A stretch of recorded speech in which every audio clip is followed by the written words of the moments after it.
तेरी मेरी कहानी एक प्यार का नगमा है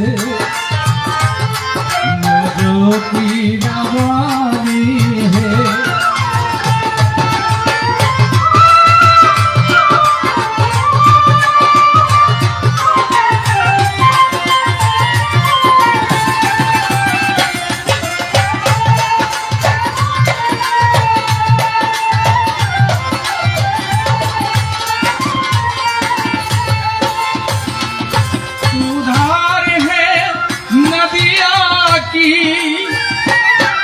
मैं तेरा किनारा हो तू मेरा सहारा है मैं तेरा सहारा हो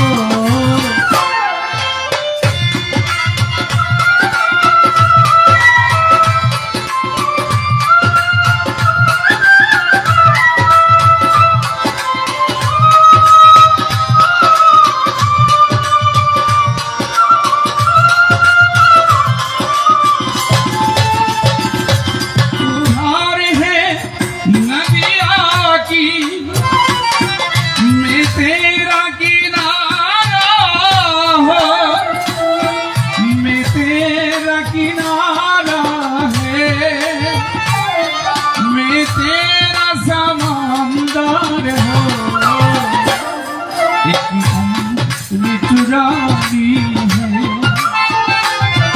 आशाओं कहानी है जिंदगी कुछ भी नहीं तेरी मेरी कहानी है एक प्यार का नगमा है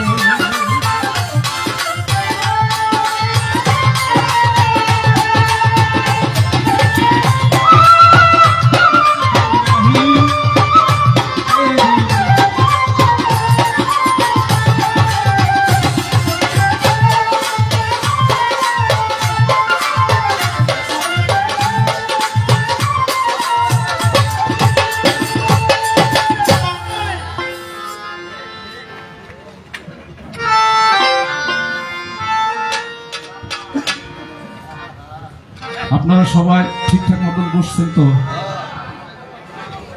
হ্যাঁ, তো আমার বেলায় করেন, হ্যার বেলায় করেন, তো বুঝি না কিছু।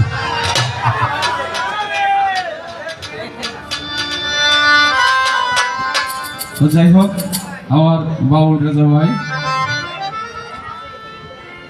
হয়তো প্রথম থেকে আসতে পারেন, এই কারণে আমার বকশিসটা পিছিয়ে পড়ছিল। সামলা সরকারকে 200 দিয়েছে, আমার 100 দিয়েছে।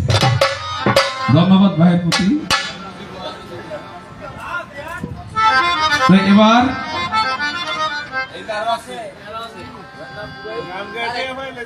সে সাথে তারেক ভাই, উনিও আরো 100 টাকা দিয়ে সম্মানিত করেছেন, ধন্যবাদ। তো যাই হোক, কর্তা ইচ্ছা কীর্তন পাকা ধানে মই। তাই আজকে কমিটির পক্ষ থেকে আমাদেরকে পালা করে দিল সই। সেটা হলো এলমে শরীয়ত এবং এলমে মারিফত।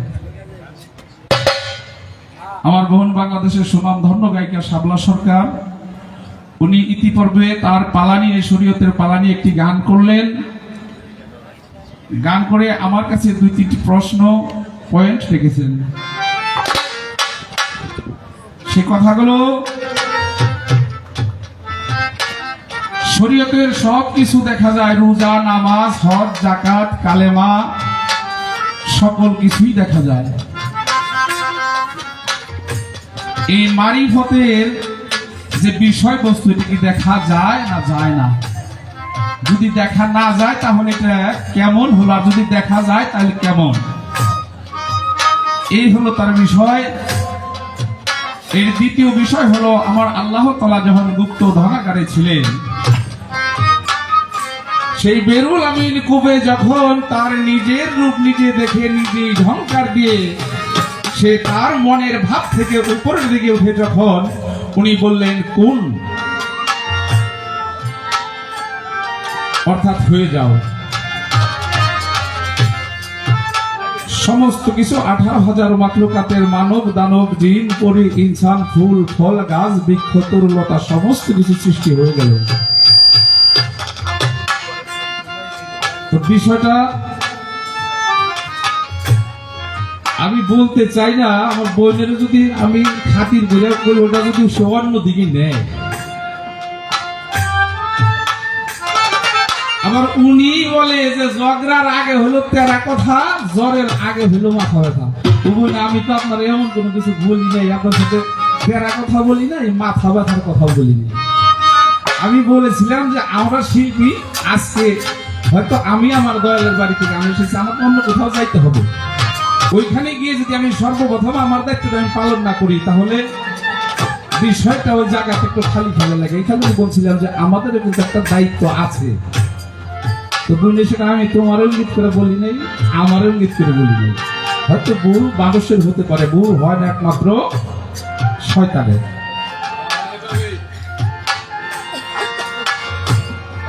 আমার বোন বললেন যে আল্লাহ বললেন কোন হয়ে যাও, সমস্ত কিছু হয়ে গেল। এই হওয়ার মধ্যে আবার পৃথিবীতে এসে বায়াত করতে হয়, ওইটার মধ্যে এইটার মধ্যে কালেকশনটা কি আমি তো বুঝলাম না।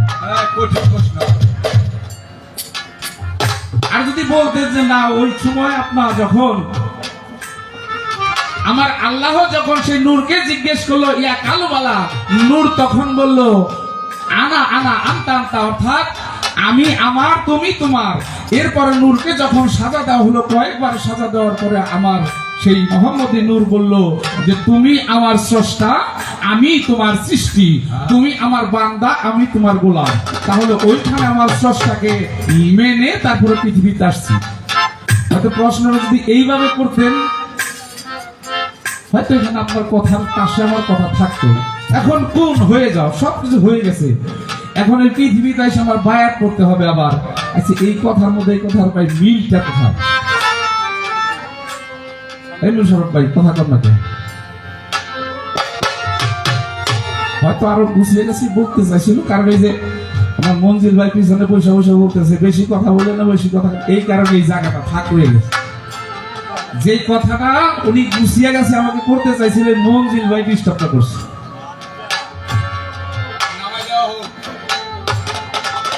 যদিও সে প্রশ্ন করেছেন, আমার কাছে আমার উত্তর দিতে হবে।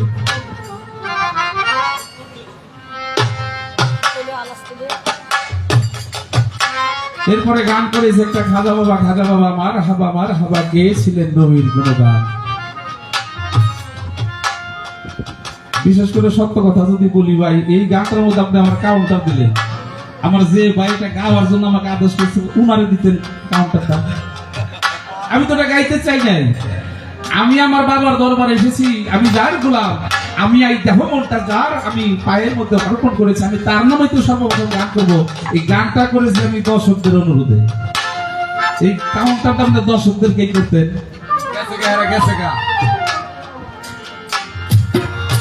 এখানে খাজা বাবা আমি বলি, আপনি বলেন, আমার ছেলে বলে, আমার মেয়ে বলে, আমার মা বলে, আমার বাবা বলে, পৃথিবীর সবাই বলে খাজা বাবা খাজা বাবা খাজা বাবা, মার বাবা মাও বলে, বাবা বলে।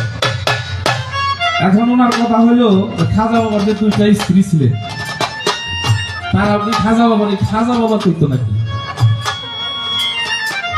হ্যাঁ, খাজা বাবা বলতো। তবে আমাদের এলাকায় পাগল আছে, পাগলের বউরে কিন্তু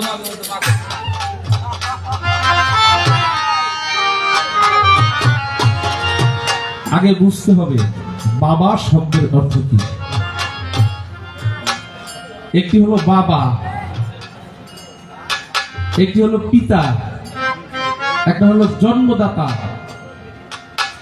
এই যে নামগুলো যে একের অধিক, তাহলে অবশ্যই এর মধ্যে অর্থ আছে।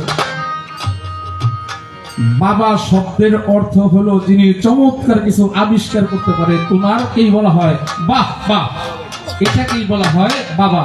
চমৎকার আবিষ্কারকারীকে বলা হয় বাবা। তাহলে আমার খাজা বাবা নিঃসন্তানকে সন্তান দিয়েছে, দুঃখীকে ধনী বানিয়ে দিয়েছে। আমার খাজা বাবা মাটিতে হাত দিলে স্বর্ণ হয়ে গেছে। উনি তো চমৎকারের উপরেও চমৎকার কাজ করে, তাহলে উনার নাম বাবা বলবে না কেন? বাবা শব্দের অর্থ হলো চমৎকার কোনো কিছু আবিষ্কারকারী নাম হলো বাবা। সেটা বউ বলতে পারে, ছেলে বলতে পারে, মেয়ে বলতে পারে। এই ছিল আপনার কাউন্টার, আমি দেওয়ার চেষ্টা করলাম। এবার আমি আমার সেই পালার গানে চলে যাব। সকলে ভুলবাদ ক্ষমা করবেন, ধন্যবাদ।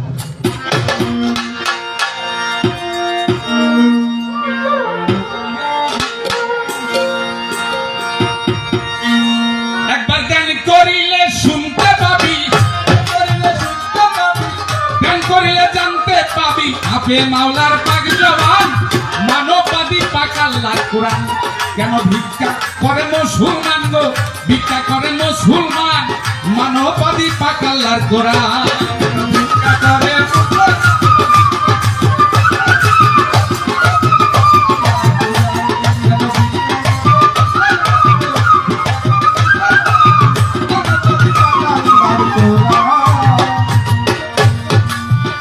কোরআনের নামাজের কথা আকিমুস সালাতা, ওরা আকিমত খোদারা কর আগে তারে জানে গো, আগে তারে জানবো, আগে তারে জানবো। কোরআনে হয় নামাজের কথা,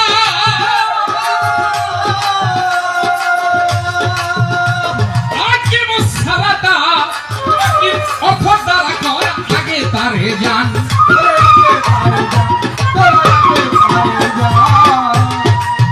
ওরে হইলে বাকালাঠি সোজা করা, বাকালাঠি সোজা করা, দেখবি রে বিশ্বের কল্যাণ, মানববাদী পাক আল্লাহর কোরআন। কেন ভিক্ষা করে মুসলমান গো,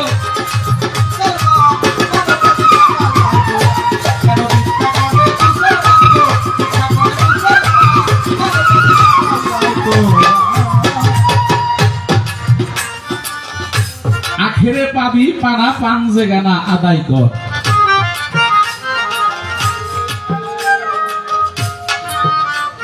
আপনার গানে থেকে আমার একটি পয়েন্ট আগে রেখে যাই, বুঝলে যেতে পারি। আচ্ছা, পাঞ্জে গানাটা কিভাবে বোঝায়? ফজর, জোহর, আসর, মাগরিব, এশা, এই 5 ওয়াক্ত নামাজ পাঞ্জে গানা ভাবে নিয়মিত ভাবে যে পড়ে তাকে বলা হয় পাঞ্জে গানা মুসল্লি। আচ্ছা, একটা নামাজ থেকে আরেকটা নামাজের গুরুত্ব কত? ফজরের নামাজ পড়লাম 4 রাকাত, পড়ার পরে আমার জোহরের আগে আর কিন্তু নামাজ নাই, কি আছে? নাই। এই যে ফজর থেকে জোহর পর্যন্ত একটা ফাঁক রইল, এই ফাঁকটার মধ্যে কি কোনো নামাজ আছে না নাই? এটা আপনার কাছে আমার ধরা রইল। আবার জোহর হইতে আসর পর্যন্ত একটা খালি, এইখানে কি কোনো নামাজ আছে না নাই? আসর থেকে মাগরিব এখানে যে খালি, এখানে কি কোনো নামাজ আছে না নাই? যদি থেকে থাকে এটা কিভাবে আছে, আর যদি না থেকে থাকে আমি বাবা ফাঁকের নামাজ পড়ি না। পাঞ্জে গানা পড়ি যাই, আপনি একবার স্টেজে দাঁড়িয়ে ফুটানি যাবেন আমি পাঞ্জে গানা নামাজ পড়ি, শরীয়ত আগে কর, ওই নামাজ আমি আগে ফাঁক ফাঁক ডাইন খালি না নামাজ আমি পড়ি না। আবার উঠা বলবেন আপনি কি শরীয়ত মানেন না? হ্যাঁ মানি, আমি মানি, আমার বাবা মানে, আমার 14 গোষ্ঠী মানে। শরীয়ত ছাড়া কোনো কথা নাই। এই বিশ্বের মধ্যে যত অলি আউলিয়া গাউস কত পীর মাশায়েখ বলেন, সকলের জীবনী পড়লে দেখবেন এই জীবনে তাদের 1 ওয়াক্ত নামাজ যদি কায়জা গিয়েছে, 1 ওয়াক্তের পরিবর্তে 1000 ওয়াক্ত নামাজ পড়ে আল্লাহর কাছে চিৎকার করেছে, কান্না করেছে, আল্লাহ তুমি আমার ওই কাজা নামাজটার জন্য ক্ষমা করো। নামাজ ছাড়া কোনো অলি আউলিয়া আজ পর্যন্ত হতে পারে না। আমি সেটার বিরুদ্ধে কথা বলবো, আমার বাবা বলতে পারবে না। কিন্তু আপনি যেই নামাজ পড়ে, আমি ওই ডাইন ভালি না ডাইন ভালি নামাজটা করি না। আমি যেটা করি সেটা হলো হরদম 24 ঘন্টা দিনে রাতে আমি নামাজের ভাবেই থাকি। আমার কোনো রাকাত টাকাত নাই, আমার কোনো ওয়াক্ত নাই। আমি এই যে শুরু করেছি 24 ঘন্টা আমি পড়তেই থাকি। আপনার মতো এই ফাঁক ফাঁক নামাজ আমি করি।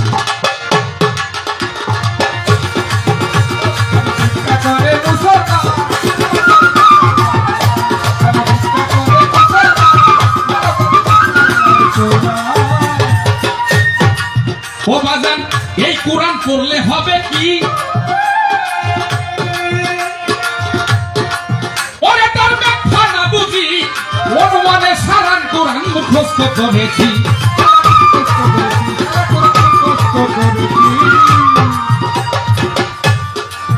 এই কোরআন পড়লে হবে কি, আমি তার ব্যাখ্যা না বুঝি, অনুমানে সারা কোরআন মুখস্থ করেছি।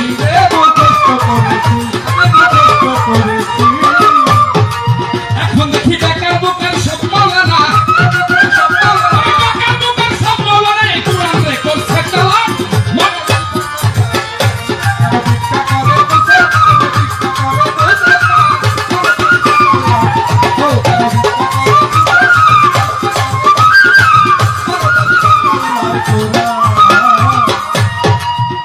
এই কোরআনে পড়লে হবে কি, তার ব্যাখ্যা না বুঝি, অনুমানে সারা কোরআন মুখস্থ করেছি। এখন বেকার বুকার সব মৌলানা এই কোরআন দিয়ে চালান বানাইছি। এই যে আপনার প্রশ্নের উত্তর এই জায়গায় আসা যায়, আপনার শরীয়তের সব ইবাদত বন্দেগী দেখা যায়, আমার মানফতটা কি দেখা যায়? অবশ্যই দেখা যায়। তাই সাধক বলেছে এই কোরআন পড়লে হবে কি, কোরআনের মধ্যে আছে, কোরআনের মধ্যে আছে তোমার ধন সম্পদ থাকলে তোমার হজ এটা তোমার জন্য ফরজ। আচ্ছা, আমার জিয়া ভাই লক্ষ লক্ষ টাকা, কোটি কোটি টাকা এই কোরআনের মধ্যে পড়ে যদি ঘরের ভিতরে বসে থাকতো, তাকে হজ করা হইতো? কখনোই হইতো না। এই কোরআনে আছে, ঠিকানা দেওয়া আছে, তোমার হজ করতে হবে। এই কারণে মানুষ এই বাংলাদেশ থেকে সেই মক্কা শরীফে যায় হজ করার জন্য। এটা যাই নাও যদি আপনি বৈশা থাকেন, কাজ হবে না।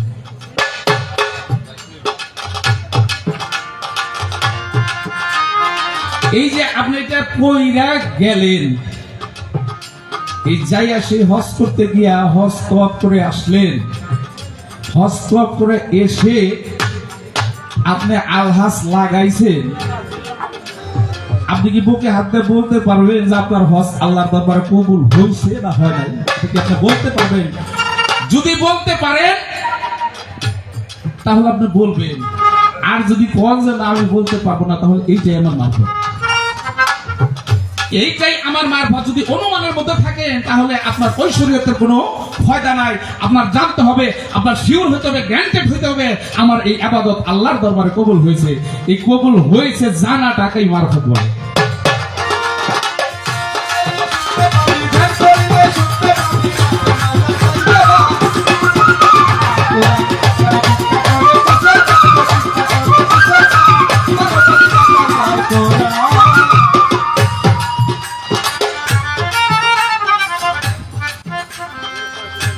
এই যে আমি মাইক্রোফোনের মধ্যে কথা বলতেছি, এই কথা কি ধরা যায়? এটা কি ধরা যায়? এটা কি ধরার জিনিস? ধরা যায় না, এটা শোনা যায়। এই শ্রবণ করা, শোনা, যেটা বাস্তব দেখতেছেন, এইটাকে আমার মারফত বলে। যেটাকে ধরা যায় না, শোনা যায়, কিন্তু বিশ্বাস করতে হবে। আমি কথা বলতেছি, আপনারা সবাই শুনতেছেন না? যদি আপনারা না করতেন তাহলে আমার মারফত মিথ্যা হতো। শুনতেছেন আমার কথা, এই কথা কিন্তু ধরা যায় না, ধরা সরকারে, তবু এটা শোনা যায়। তা আপনার ভিতরে জ্ঞান যায়, ভালো কথা হলে জ্ঞান যায়, খারাপ কথা হলে এটা আপনি বর্জন করবেন। এইটাই যে শরীয়ত আপনারা দেখিয়ে দিলেন।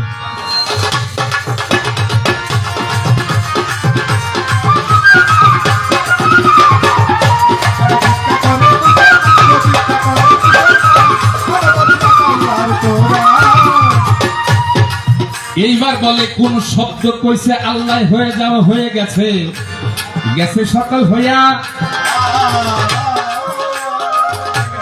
কিন্তু সেই জগৎ থেকে এই জগতে আবার কেন আইসা ওয়ায়াত করি? জিগাইল স্টেজে দাঁড়াইয়া, কেন করি? যেই জগতে আমি ছিলাম সেই জগৎ আপনারা সবাই ছিলেন। আপনাদের সাথে আমার সাথে কি সাক্ষাৎ হয়েছে ওই জায়গায়? আপনাদের আমি চিনি বা আপনি আমার চিনি, এমন কোন প্রমাণ আছে? নাই। এই পৃথিবীতে আসার পরে যখন আমি সম্পূর্ণ হাত পা চক্ষু কর্ণ নাসিকা ধারা একজন সম্পূর্ণ মানুষ গেছি হইয়া, মানুষের রূপ গেছে হইয়া, কিন্তু খাঁটি মানুষ হইতে পারি নাই বিদায় একজন খাঁটি মানুষের কাছে যাই মানুষ হইবার লাগিয়া। এইটাই হলো কারণ। ওইখানে থেকে আইসা এই জায়গার মধ্যে আবার কেন বায়াত করি? ওইখানে ছিলাম আমি বিচ্ছিন্ন ভাবে জড় ভাবে পৃথিবীতে এসেছে, আমার আকার হয়েছে আমার চক্ষু কর্ণ হস্তপদ নাসিকা সমস্ত কিছু পূর্ণাঙ্গ আমার একটা দেহ হয়েছে বিদায় আমি একজন আল্লাহর ব্যক্তির কাছে এই দেহটাকে খাঁটি করার জন্য আমি গিয়ে আবার বায়াত করি। এই তো আপনার কথা ছিল, অল্প কথাই দিলাম শেষ করিয়া। আমার মঞ্জিল ভাই পিছে পয়সা কয় কথা কম কইবে, গান বেশি গাইবেন গায়া, তাই কমে শেষ করলাম। এবার আমার কথা এলো, খুলো খুলো দলিল খুলো, এবার আমার কথা এলো,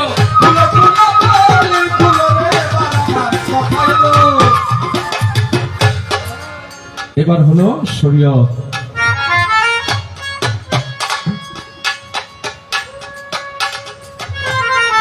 কিছু কিছু পোলা মনে একটা গান গায়।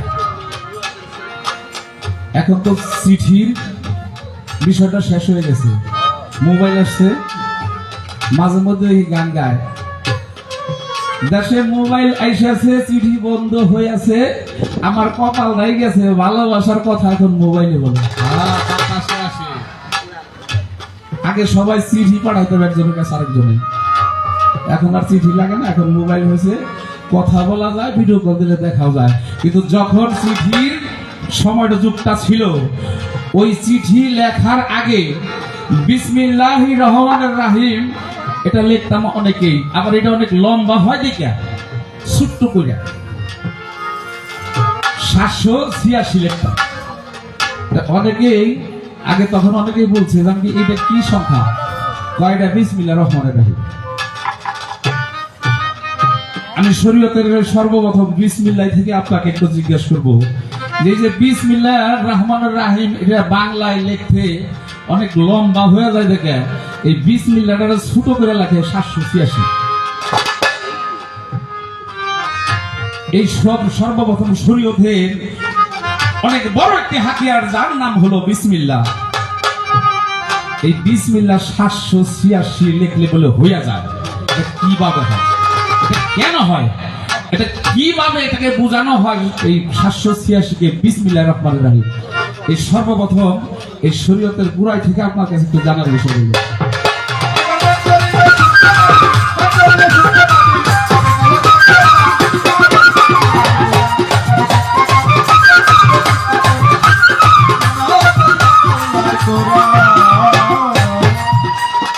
আরেক কথা জিগাইব আমি আপনার কাছে, আমার অনেক আদরের বোন শাপলা সরকার, মনে মনে ভালো কিন্তু বাসি যে আপনারে সর্বপ্রথমে গান গাইছে, আখেরে পাবি পাড়া পাঞ্জে গানা আদায় কর। এবার আমার সেই পাঞ্জে গানা নামাজ থেকে একটা জিজ্ঞাসা, ফজর জোহর আসর এশা মাগরিব এশা, এই 5 ওয়াক্তের মধ্যে 4 ওয়াক্তের নামাজের সুন্নত আগে পড়া হয়, তাই না মোশাররফ ভাই? রেগুলার জান তো ঠিক মতো হচ্ছে। এই 5 ওয়াক্তের মধ্যে 4 ওয়াক্তের নামাজের মধ্যে সুন্নতটা আগে পড়া হয়। কিন্তু লক্ষ্য করলে দেখা যায় মাগরিবের ওয়াক্তের সময় ফরজটা আগে পড়া হয়। এই মাগরিবের ওয়াক্তে ফরজটা কেন আগে পড়া হয়? আর 4 ওয়াক্তের মধ্যে সুন্নত আগে, এই মাগরিব ওয়াক্তের মধ্যে ফরজটা আগে কেন পড়তে হয়? আবার অনেক সময় লক্ষ্য করেছি যখন মুয়াজ্জিন আযান দেয় মসজিদের ভিতরে, আল্লাহু আকবার বলে যখন আহ্বান করে নামাজীদের, 4 ওয়াক্তের মধ্যে আযানটা তো লম্বা করে দেয়, মানে হুজুরের ঘুম যতটুকু আছে এত সম্পূর্ণটা দিয়া। কিন্তু মাগরিবের ওয়াক্তের সময় আমি খেয়াল করে দেখছি ওখানে আযানটা একটু খাটা করে দেওয়া হয়। এই মাগরিবে ফরজটাকে কেন পড়া হয় এবং আযানটা কেন খাতা করে দেওয়া হয়, এই ছোট্ট করে আমার দুটি পয়েন্ট হলো, আমি আর একটা কথা বলবো না।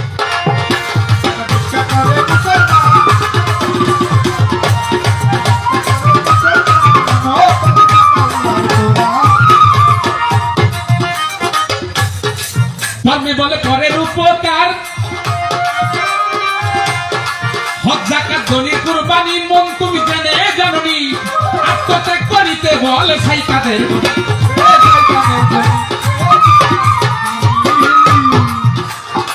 হজ যাকাত দলিল কুরবানি, মন তুমি জেনে জাননি, এই আত্মত্যাগ করিতে বলে সাই কাদের।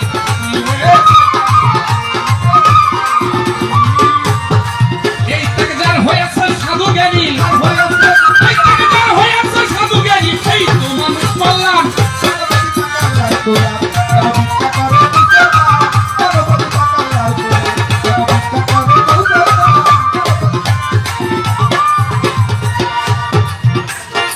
কুরআন বলে ধর্মে বলে পরের উপকার,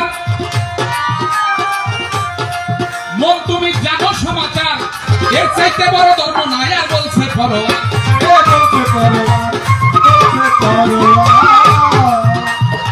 ধর্মে বলে পরের উপকার,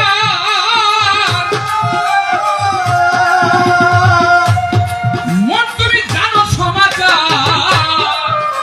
এর চাইতে বড় ধর্ম নাই আর বলছে পরোয়ার।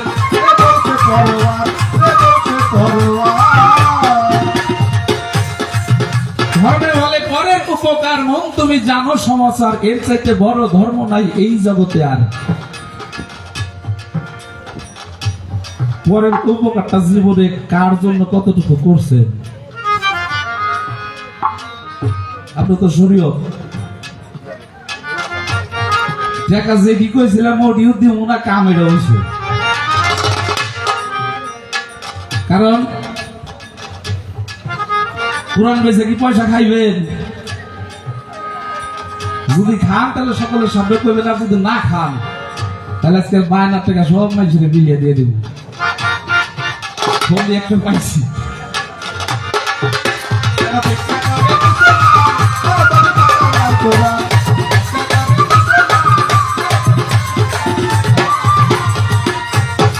ধর্মে বলে পরের উপকার, মন তুমি জানো সমাচার, এর চাইতে ধর্ম নাই আর বলছে পরোয়া।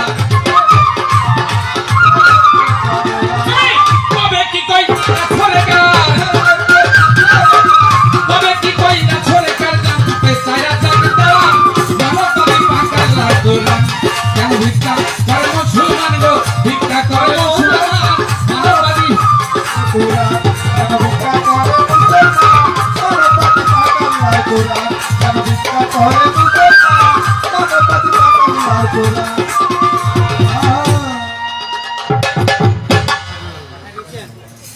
আমি তার কথা সাধ্যমতো জবাব দেওয়ার চেষ্টা করলাম, আমার পাড়া থেকে একটি গান করলাম। এবার আমার সেই একটি মারিফতের পাঠের আরেকটি গান করতে হবে। আসলে যারা মারিফত প্রাপ্ত লোক তারা হলো নগদ বিশ্বাসী।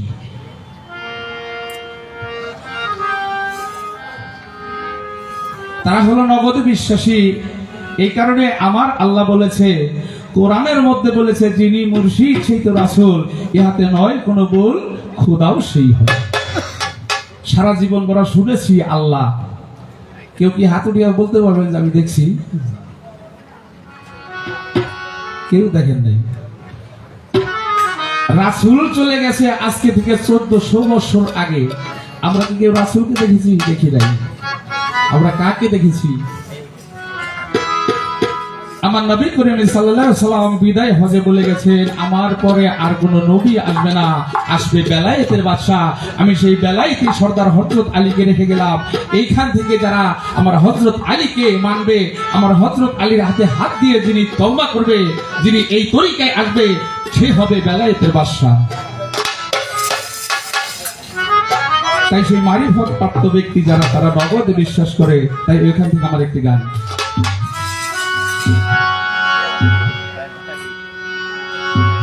যার যার গুরুর বাড়ি ভক্তের কাবা বাজান যে কইরাছে জিয়ারত ওরে যে কইরাছে জিয়ারত সে হইয়াছে মানুষ প্রধান সে হইয়াছে মানুষ প্রধান সে হইয়াছে মানুষ প্রধান পাইছে আল্লাহর নিয়ামত বাজান গুরুর বাড়ি ভক্তের কাবা যে কইরাছে জিয়ারত বাজান যে কইরাছে জিয়ারত সেই তো হইছে মানুষ প্রধান সেই তো হইছে মানুষ প্রধান ওরে সেই তো হইছে মানুষ প্রধান পাইছে আল্লাহর নিয়ামত গুরুর বাড়ি রে বাবা যে তৈরি আছে দুনিয়া রত্নে যে তৈরি আছে সে হইয়াছে মানুষ প্রধান সে হইয়াছে মানুষ প্রধান আইছে মাওলার নিয়ামত গুরুর বাড়ি ভক্তের কাবা গুরুর ভক্তের কাবা ওরে আমার বান্দারি হয় জিন্দা কাবাতারে জন্মের মতো ওই যারে লইবা ভক্তারি হয় চিন্তা কাবা করে জন্মের মতো হইয়া লইবা বান্দারি হয় জিন্দা কাবা মনের মতো ওই যা লইবা বলছে আমার খাজা বাবা বলছে আমার খাজা বাবা কইছে আমার খাজা বাবা তারে বেশি করগা মহাবত গুরুর বাড়ি ভক্তের কাবা যে কইরাছে জিয়ারত তারে যে কইরাছে জিয়ারত ও সে তো হইছে মানুষ প্রধান সেই তো হইছে মানুষ প্রধান পাইছে আল্লাহর নিয়ামত দান। পীরের বাড়ি ভক্তের কাবাতে কইরাছে জিয়ারত লেতে কইরাছে জিয়ারত সে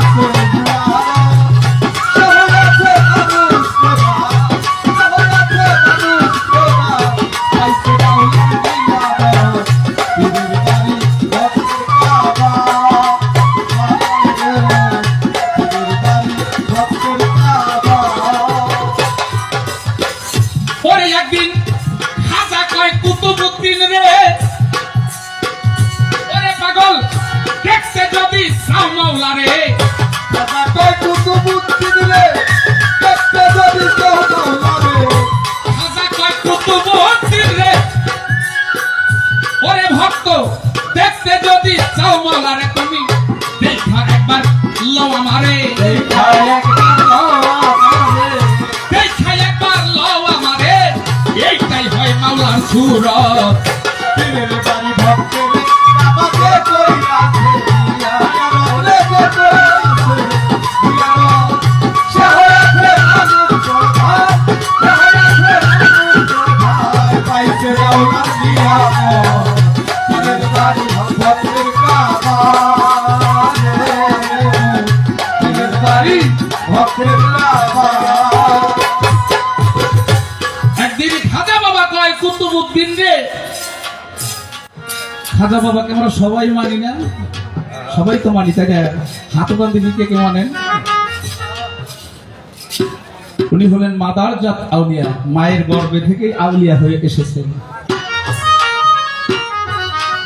ওনার জীবনী পড়লে পাওয়া যায় কোনদিন তার এই জীবনকালে একত্র নামাজ কাজা করে নাই কিন্তু সেই খাজা বাবা একদিন কি করলেন তার ভক্ত কুতুবউদ্দিন হজ করতে যাইতেছেন রাস্তার মধ্যে আমার খাজা বাবার সাথে দেখা আমার খাজা বাবা বললেন কুতুবউদ্দিন তোমার মক্কা নগর যাইতে হবে না তুমি আমার চতুর্পাশে 7টা পাক দিয়ে তুমি যেগুলো অর্থ নিয়ে মক্কা যাচ্ছ ফিরত দেশে গিয়ে ওই এলাকার মধ্যে গরিব মিসকিনদের মাঝে মিলিয়ে দাও তোমার এই অর্থগুলো তোমার হজ হয়ে যাবে যে খাজা বাবার জন্য হাদিস আমাদের এই গান বাজনা জায়েজ করেছেন আল্লাহর মহান একজন আউলিয়া সেই কথাকে অবিশ্বাস করা যাবে অস্বীকার করা যাবে কখনোই যাবে না তাই আমার খাজা বাবা একদিন বললো যে কুতুবউদ্দিন দেখতে যদি চাও মাওলারে দেখা তুমি একবার লও আমার এইটাই হয় মাওলার সুরত পীরের বাড়ি ভক্তের কাবাতে কইরাছে সে হইয়াছে মানুষ প্রধান সে হইয়াছে মানুষ প্রধান পাইছে মাওলার নিয়ামত পীরের বাড়ি ভক্তের কাবা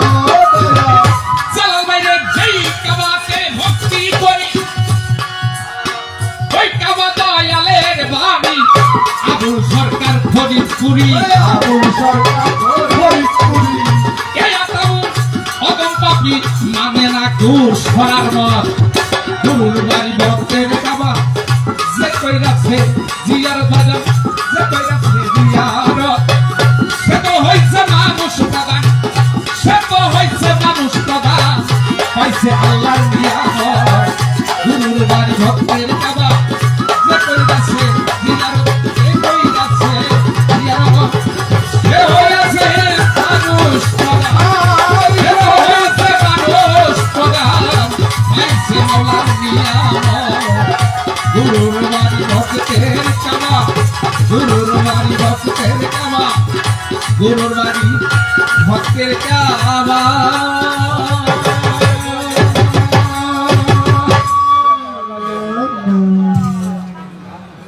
অনেক কথা অনেক কথা ও কি গো অনেক কথা বলো তুমি আলমগীর ভাই যেমন অনেক কথা বলো তুমি যাবো যাক গান মনে ভালো হচ্ছে তাই না নীরবতে প্রমাণ করে আলহাজ সিরাজউদ্দিন মাতাব্বর সাহেব 200 টাকাতে আশীর্বাদ করেছে সে সঙ্গে জাকির মাঝ ভান্ডারী সাহেব আরো 200 টাকাতে আশীর্বাদ করেছে আতাউর সরকারকে ভাই যেমন অনেক কথা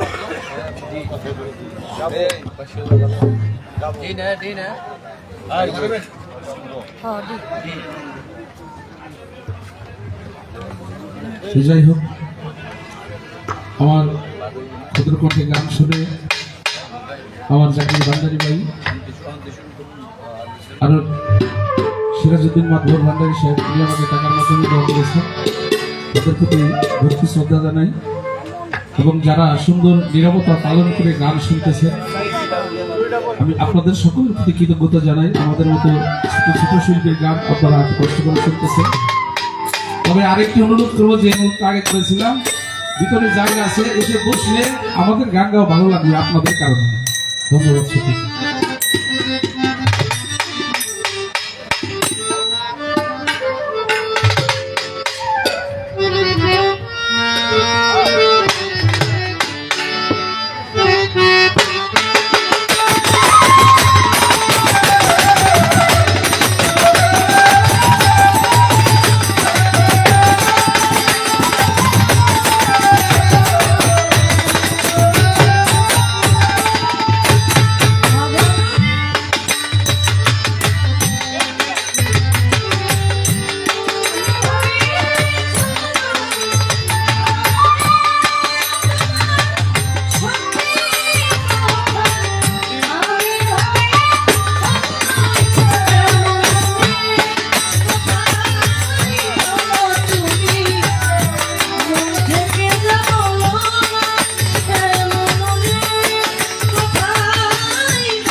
বন্ধ কথা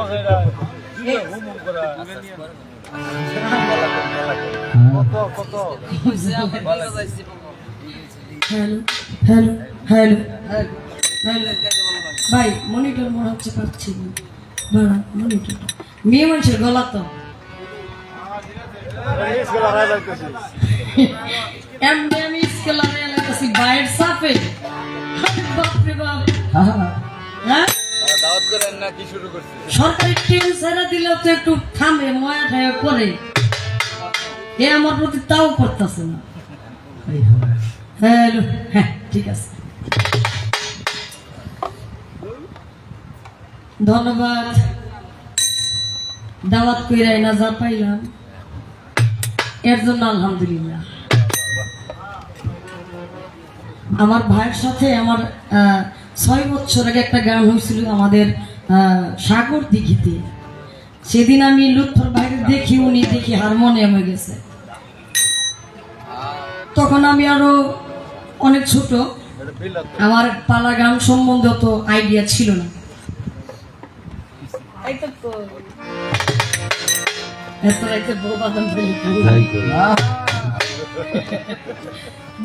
আমি কইছি এক স্কেলের কথা ধরছে আর এক স্কেল হ্যাঁ বেড়ারা বুঝেও না যে মেয়ে মানুষ দাঁড়াইছে ওই স্কেলটা বাবু ধরে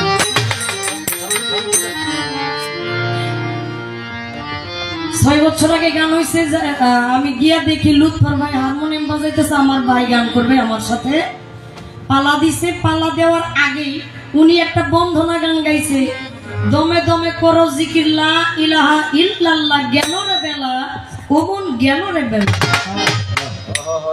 আপনার টাঙ্গাইলের মধ্যে কিন্তু দেখবেন পীর মাসা একটা বেশি ওরা স্টেজ করে না নিচে মঞ্চ নিচে এই খড় দিয়ে এখানে বিছনা করে সামনে পীর মাসা একটা বসা অবস্থায় উনি এই বন্দনা গান এটা দিয়ে শুরু করছে গেল রে বেলা ওমন গেল রে বেলা দমে দমে করো জিকির লা ইলাহা ইল্লাল্লাহ আমি পরে দাঁড়ায় বলছিলাম ভাই এত এত পীর মাসাইকের মধ্যে আপনি প্রথমে দাঁড়ায় একটা উপদেশমূলক গান করলেন দমে দমে করো জিকির লা ইলাহা ইল্লাল্লাহ এরা পীর মাসাইকে জিকির না করে হইছে এদেরকে আপনি দাঁড়ায় এই উপদেশ দিতেছেন একটা কথাতে সারা রাত আল্লাহর রহমতে আর খিদা লাগছিল না এই খিদাটা যে আজকে লুৎফর ভাই আপনি আইনে আমার ঘুরাই দিবেন এটা আমার জানা ছিল না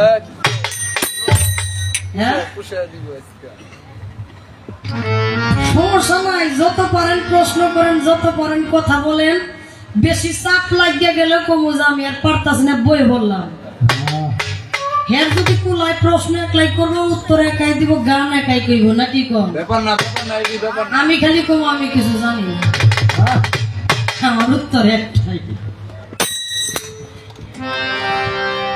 আছেন আপনারা আমার একটু সময় দিবেন আপনারা আলহামদুলিল্লাহ হে যদি 1.5 ঘন্টা নেয় আমার তো আপনারা 40 মিনিট দিবেন আমার ভাই খুব মজার মানুষ আমার সুন্দর পিরা ওই যে এক লোক আছে কিছু কিছু লোক আছে আপনারা খানা মুখে দিব আর এই মাথার উপরে একটা লাঠি ধরে রাখবো এই দেখিস যদি খাস আবার কেউ খাস না কেন মানে আপনি যদি খান তাহলে আপনারা মারবো যদি না খাই তাও মারবো আজকে আমার 10টা এরকম হয়ে গেছে কথায় আসি আমার ভাই অতি চমৎকার করে কথা বললেন আমাকে প্রশ্ন করলেন আলাপে আলাপে কয়টা প্রশ্ন করতে হে নিজেও জানে না আর সুযোগ পায় না পায় 1 নাম্বার তার প্রশ্ন হচ্ছে 1 নাম্বার প্রশ্ন ফজর জোহর আসর মাগরিব এশা তার আলাপটা হচ্ছে এর মধ্যে ফজর থেকে জোহর এই যে ফাঁক যে রয়েছে ফাঁক কেন আমনে এত কিছু ফাঁক লয়ে বইরা রয়েছে হ্যাঁ সমস্যাটা কি আর কিছু পায় নাই দেখছি কি নজর দেখুন তো মার পতলা ব্যক্তির নজরটা দেখে আমি বাঁচলাম না কই ফাঁকের নামাজ আমি করি না, আমরা সব সময় নামাজের মধ্যেই থাকি। আরে আমার নামাজ আলা, আসলে আমি চাইছিলাম প্রেমের মধ্যে গানটা কোয়া, কিন্তু আপনি আমার থুইলেন না। শুনেন, এই ফাঁক হওয়ার পিছনে কারণ কি বাবা? আপনি অল টাইম একটা বিষয়ের উপরে থাকতে পারবেন এরকম না, তারপরেও এখানে আপনি আপনি ফাঁক বুঝতেছেন আপনার জায়গা থেকে। আসলে ফাঁক না, আসলে ফাঁক এখানে না। এই ফজর থেকে জোহর পর্যন্ত যে ফাঁকটা আপনি দেখলেন, যে এই ফাঁকের পরে কিছু কিছু মানুষ আছে এই প্রথমে ফজরের ওয়াক্তে যে ওযু করবে, এই ওযু দিয়ে জোহরের নামাজ পড়বে, আছে না? ওই ওযু দিয়ে 5 ওয়াক্ত পঞ্জাবের নামাজ সারবে, তাহলে কি তার কোনো ফাঁক আছে? আসতে পারে। যে মানুষটা ফজরের নামাজের ওয়াক্তের ওযু দিয়া সারাটা দিন 5 ওয়াক্ত পঞ্জাবের নামাজ শেষ করছে, তাহলে ওই ব্যক্তিটা সমস্ত সময় অল টাইম সে নামাজের হালিয়তেই ছিল। কি ছিল না? এখানে একটা ফাঁক পাইলেন কই? এখানে কোনো ফাঁক নাই। আর যে মানুষটা সব সময় নামাজ না, এই ফজরের নামাজ পড়ে ওযু করা অবস্থায় থাকে, ওই মানুষটা কখনো মিথ্যা বলে না, ওই মানুষটা কখনো ব্যভিচারী করে না, ওই মানুষটা কারো ক্ষতি করে না, ওই মানুষটা কারো অন্যায় করে না। তাই তো আমি গানে বলেছিলাম, শরীয়তের পাক্কা আলেম যারা, সবাই তাদের নূর চেহারা। যারা এই হালিয়তেই থাকে তাদের নূর চেহারা হয়। আপনার বুঝতে সমস্যা, এখানে আমার কোনো সমস্যা। বুঝলো? আরেকটা প্রশ্ন করছে আপনার, আমি কিন্তু প্রশ্নের জবাব দিতেছি। প্রশ্নের জবাব আগে দিয়ে লই, পরে আপনারে ধরতাছি। হ্যাঁ, আরেকটা প্রশ্ন করেছেন, সেটা হচ্ছে 786 মান কেন? প্রত্যেকটা ব্যানারে দেখবেন, প্রত্যেকটা জায়গায় দেখবেন বিসমিল্লাহির রহমানির রহিম না লিখে ওই লেখাটার মান লেখে। মান কি? এই বিসমিল্লাহির রহমানির রহিম সমস্তটা মেনটেন করে একটা মান আসছে, যে মানটার নাম হচ্ছে 786। তার একটু জানার বাসনা, এই 786 মান কেন, আর কোন অক্ষরের কত মান? এটা কি ছোট প্রশ্ন? আপনি আমার দাওয়াত কইরাই না, এই 1.5 লক্ষ টাকার প্রশ্ন করবেন, এটা তো হয় না। কি ভালোবাসা গো? এটা ভালোবাসা কোন ধরনের? আচ্ছা, আমি আপনাকে বলি, 786 মান 19টা হরফ। আপনারা বুঝবেন। 1 নম্বর কথা হচ্ছে, এই বিসমিল্লাহির রহমানির রহিম লিখতে আপনার 19টা হরফের প্রয়োজন। তার কি কি হরফ আপনি আপনি বইয়ে বইয়ে হিসাব করেন, আমি আপনার হিসাবটা ধরাই দেই। এটা নিয়ে আবার কইরা ধরে খাইতে পারবেন পরবর্তীতে, কারণ আজকাল মারফত দিছে, কালকে তো শরীয়ত পাইতে পারেন নাকি? আপনারা তো প্রশ্নটা কেউ করতে পারে। প্রথম হচ্ছে বা। বিসমিল্লাহ লিখতে কিন্তু বার প্রয়োজন। সর্বপ্রথম বা লিখতে আপনার বার মান হচ্ছে 2, সিন সিনের মান হচ্ছে 60, সোয়াতের মান 40, আলিফের মান 1, লামের মান 30, লামের মান 30, নুনের মান 5, আলিফের মান 1, লামের মান 30, রায়ের মান 280, আইনের মান 8, মিমের মান 40, পায়ের মান 50, আলিফের মান 1, লামের মান 30, রায়ের মান 200, গাইনের মান 8, ইয়ার মান 220, মিমের মান 40, সমস্ত কিছু মিলে 200, এই 786।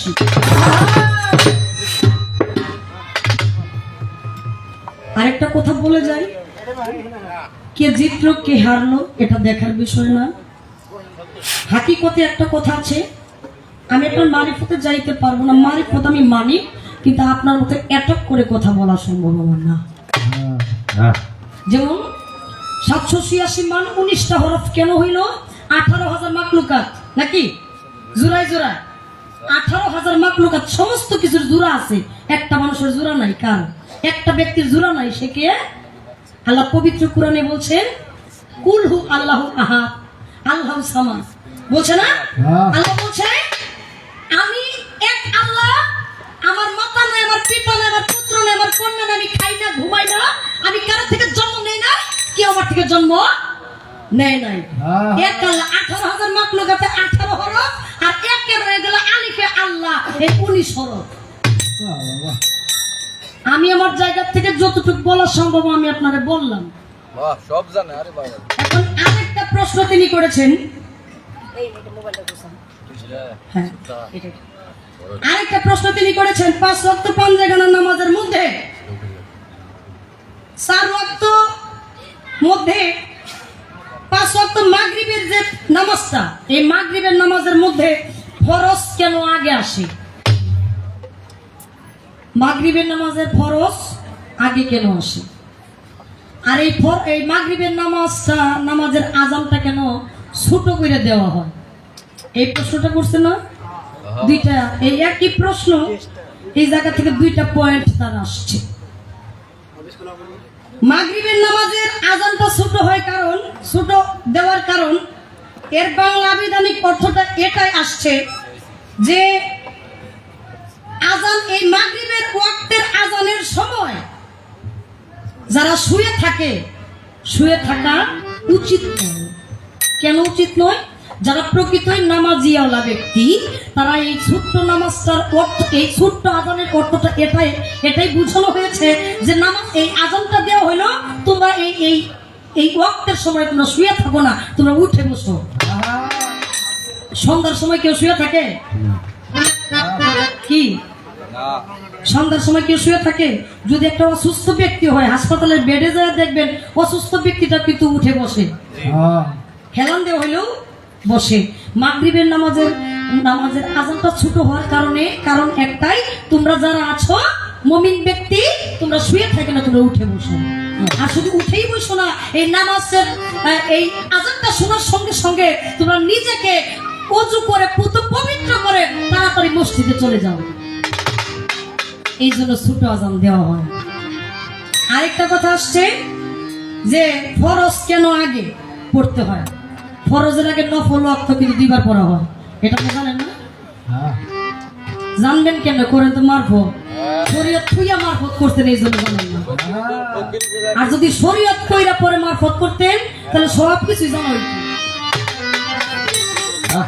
আনাস রাদিয়াল্লাহু হতে বর্ণিত, মদিনায় যখন মুয়াজ্জিনরা মাগরিবের আজান দিত, লোকেরা তখন তাড়াতাড়ি করে মসজিদের খুঁটিগুলোর কাছে যে সেখানে গিয়ে 2 রাকাত সালাত আদায় করত, এবং এত বেশি লোক 2 রাকাত সালাত পড়তে থাকতো যে হঠাৎ কোন লোক এসে মনে করত জামাত বুঝি শেষ হয়ে গেছে।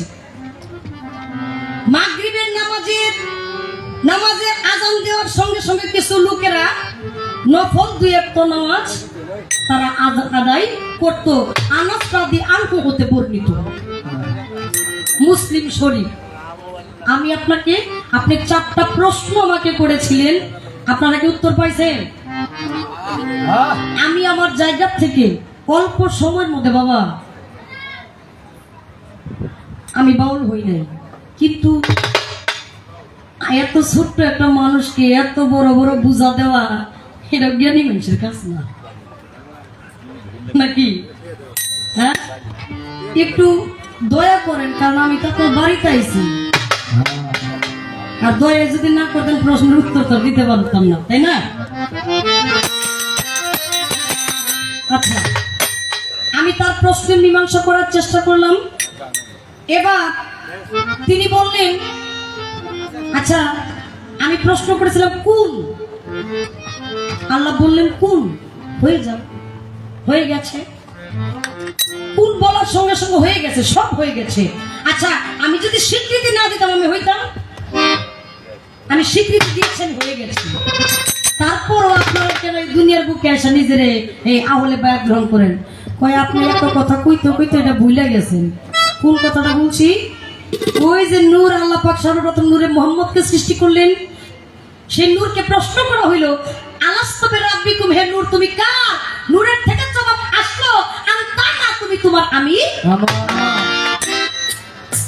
আবার আল্লাহ কয় এত সাত করে নূরের মুহাম্মদ সৃষ্টি করলাম, এই নূর আমার স্বীকার করে না। 1000 বছর তাপ দিলেন, 1000 বছর পর জিজ্ঞাসা করলেন আলাস্তু বিরাব্বিকুম, হে নূর তুমি কার? নূর আবার জবাব দিল আনতানা, তুমি তোমার আমি। আবার 1000 বছর তাপ দেওয়ার পরে এই দমটা বন্ধ করে দিলেন, নিঃশ্বাস বন্ধ করে দিলেন। বন্ধ করে দেওয়ার পরে জিজ্ঞাসা করলেন আলাস্তু বিরাব্বিকুম, হে নূর তুমি কার? নূরের থেকে জবাব আসলো ইয়া কালুবালা, আমি তোমার তুমি আমার। এখন তিনি আমারে কইতেছে আপনি বুঝে এইখান থেকে প্রশ্ন করতে চাইছিলেন, গেছে গা ওইখানে। আসল কথা কি আপনি জানেন এইখানে, এই জন্য ধরছেন এইখানে, ওইখানে জানেন না এই জন্য ওইখানে কর নাই। দেখেন আলাস্তু বিরাব্বিকুম, এটা আসলে প্রকৃত দলিলের জবাব না, দলিলের কথা না। যারে সৃষ্টি না করে তাম পৃথিবীর কিছু সৃষ্টি হইতো না। ওই নূর কখনোই বলতে পারে না আলাস্তু বিরাব্বিকুম, হে নূর তুমি কার? নূরে বলবে আনতানা, তুমি তোমার আল্লাহর স্বীকার করবো না। যে আল্লাহ থেকে জাত থেকে সেফাতি নূরের সৃষ্টি হইলো, সেই সেফাতি নূরকে প্রশ্ন করলো, সেফাতি নূর বলো তুমি তোমার আমি আমার, এটা কখনোই হতে পারে না। নূরে মোহাম্মদের নূর কখনোই আল্লাহকে অস্বীকৃতি করতে পারে না। সর্বপ্রথম যখন জিজ্ঞাসা করা হলো আলাস্তু বিরাব্বিকুম, শুরুতেই সর্বপ্রথম জিজ্ঞাসা করার সঙ্গে সঙ্গে আমার সেই নূরে মোহাম্মদের নূর বললেন ইয়া কালবালা, তুমি তোমার আমি আমার। নূর সর্বপ্রথম আল্লাহকে স্বীকার করেছে। আমার রাসূলের নূর আল্লাহকে কখনোই প্রথমে স্বীকার করতে পারে না। এই হাদিসটা পুরোটাই বায়োডাটা। আমি আপনার প্রশ্নের কিছু বলবো না, উত্তর দিচ্ছেন কি না দিচ্ছেন এটা আপনি প্রমাণ। আপনার দয়াল বারে আপনি যা দিবেন তাই ঠিক। আমি আর কিছু কেমন একটা গান করে দিই।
লয়া দেহ করি ঠান্ডা দিবি বাংলা নদী মহানদী কি জপতিবি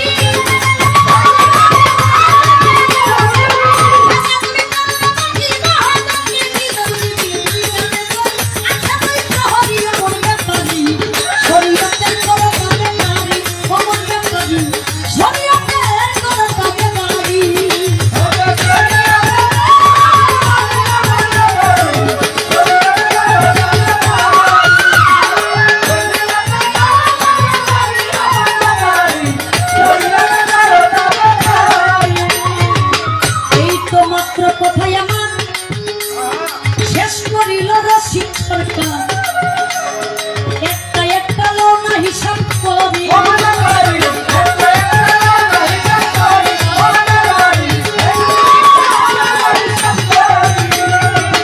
এই তো মাত্র কথাই আমার অবদান শেষ করিল রসিক সরকার একটা একটা লোনা হিসাব করি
কয় কথা কইতাছি এটা দেখা যায় না এই মারফত বস করছে হস কবুল হইছে হস কবুল হইছে কবুল হওয়াটাই আমার মারফত কথা ধরা যায় না কথা দেখা যায় না এইটাই মারফত হ্যাঁ এটা কি সত্য দলিলের মধ্যে আছে একজন ফকির মারফত দেখাইছিল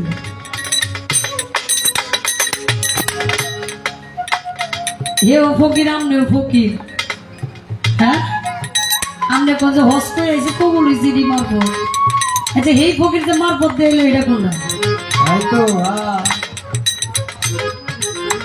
সেই ফকির মারফত দেখাইছিল এটা মারফত আমার একটু জানার মশলা সেই ফকিরের নাম কি তার কোন ভক্তকে দেখাইছিল সেই ভক্তের নাম কি আর মারফতটা যে দেখাইলো এটা কিভাবে দেখাইলো এটা কি বস্তু কিভাবে দেখাইলো যে এটি মারফত আপনি একটু বলবেন আপনি আমার 4টা প্রশ্ন করছেন আমার 4টা প্রশ্ন করার কোনো প্রশ্নই আছে না হ্যাঁ আমি প্রশ্ন তো জানি না আমি একটু প্রশ্ন করব এই আসছি আমি এর আগে কইছিলাম নামাজ রোজা হজ যাকাত কালেমা শরীয়ত সত্য জানো এই সমস্ত এটা আমার শরীয়ত আপনি পারলে দেখাই সে দেখাইছে আচ্ছা এখন আমার একটু বলবেন আমি যে গানটা গাইছি আমি গানটা গাইছি লিখেছেন বিশ্বের মধ্যে ভাবুক কবি যিনি মানিকগঞ্জের বাজান রসিক সরকার আমি প্রশ্ন করেছিলাম বাবা কেন কয় কই যে ভাই প্রশ্ন করছে হেরে আপনি জিগাইতেন আচ্ছা হে যদি এই গানটা গাইতো তারই জিগাইতাম হে তোর গানটা গায় নাই নাকি আপনি গানটা গাইছেন বুঝা গাইছেন নাকি না বুঝা গাইছেন এটা কোয়া কি ভুল হয়েছে আমার না না আচ্ছা যে বাবা আপনি যে উত্তরটা দিলেন এর দাম উপকার হয়েছে না কি কর সবাই আমরা বাবা কই কেন কই উপকার কিন্তু হয়েছে তাহলে কেন পাবলিকের উপরে চাপাই দেন পাবলিক যদি এত কিছুই পাইতে এত কিছুই মানে প্রশ্ন উত্তর পালা কাজকর্ম গার্মেন্টসের কাম ক্ষেতের কাম গাড়ির কাম বাড়ির কাম নারীর কাম সব যদি পাবলিকই করতো তাহলে গার্মেন্টস হইতো না ফ্যাক্টরি হইতো না নারী হইতো না, গাড়ি হইতো না, বাড়ি হইতো না, একাউন্ট সরকার হইতো না, সাপলা হইতো না, টাকা হইতো না, বিয়া দাম করে বানাও করে আনতো না। কি পাবলিক বুঝবে, জানবে, এই জন্য আসছে। তারাও জানে আমার মতো সাপলারে 14 বার মায়েরা ফলাই আবার 14 বার জন্ম দিয়ে পৃথিবীর বুকে আনতে পারে এরকম মানুষ পৃথিবীর বুকে আছে। তাহলে আমাদের একটু হিসাব করতে হবে। আমি গান করলাম কি, মানুষ জমিন হবে তামার মতো কামেতে ভাসিবে বদল, সেদিন মানুষ করবে আহাজারি, শরীয়তের করতা বেদারি। যেমন আমি তো দেখে কই একটু হালকা আজকে দেখে কই, কারণ দেখে কইলে একটু আমরা তো দেখার মধ্যে আছি, যারা না দেয় চোখ কানা টানা এরা অনুমানে ছাইরা দেয়। আমি ফরজের কথা বলছি, যেমন 5 পঞ্চবেলায় 130 ফরজ। আপনারা বুঝবেন, না বুঝলে পরে আমার ভুল হলে আপনারা ধরতে পারবেন না, নাকি? আপনারা ধরলে আমারে ধরে না, এরা কিছু করেন না, বাড়তেছি। পঞ্চবেলায় 130 ফরজ, 4 কুরসিতে 4 ফরজ। 4 কুরসিকে আব্দুল মোন্নাফের পুত্র হাশেম, হাশেমের পুত্র আব্দুল মুত্তালিব, মুত্তালিবের পুত্র আব্দুল্লাহ এবং আব্দুল্লাহর পুত্র, যাকে সৃষ্টি না করলে ব্রহ্মাণ্ড সৃষ্টি হইতো না, আমাদের সাফায়েতের কান্ডারি হযরত মুহাম্মদ সাল্লাল্লাহু আলাইহি ওয়াসাল্লাম। এই 4টা কুরসি। আচ্ছা, মাযহাবে 4 ফরজ, 5 ওয়াক্ত নামাজের নিয়তের 5 ফরজ, 5 ওয়াক্ত নামাজের 17 ফরজ, 17 রাকাতের 17 ফরজ, এবং তার মধ্যে আছে মানর ফরজ 7, এবং ওযুদে 4 ফরজ, গোসলে 3 ফরজ, কালেমায় 5 ফরজ এবং তায়াম্মুমে 3 ফরজ। নামাজের পূর্বে আরকানে 6 ফরজ, নামাজের ভিতরে আহকামে 7 ফরজ, 30 রোজায় 30 ফরজ, 60 ফরজ। 30 রোজায় 60 ফরজ, কারণ রোজায় 30 ফরজ আর তার নিয়তের মধ্যে হচ্ছে 30 ফরজ, এই 60 ফরজ সব মিলাই হচ্ছে আপনার 130 ফরজ। এই যে ফরজ আমি কিন্তু পঙ্খানো রূপে ধাপে ধাপে আমার শরীয়তের সমস্ত কিছুটা নিয়েই আমি আপনার আমার ফরজের হিসাব দিলাম, বুঝছি কিনা? আপনি একটা আপনার ফরজের হিসাব দিবেন, আপনার মারফতের ফরজের হিসাব আপনি দিবেন। এইভাবে যদি আপনার জানা থাকে, আপনার হিসাব অনুযায়ী আপনি একটু ফরজ, আপনার মারিফতের যে ফরজ সেটা কিভাবে, আপনি একটু হিসাবটা আমার একটু বুঝাই দিবেন। আমি বেশি কিছু চাই। 2টা প্রশ্ন করেছি, ইনি আমার 4টা প্রশ্ন করছে, আমি এত প্রশ্ন জানি না, তো প্রশ্ন করবো না, 2টা প্রশ্নই এনা। কি বলেন আপনারা? দরকার নেই, গানে যাবই না, গান শেষ।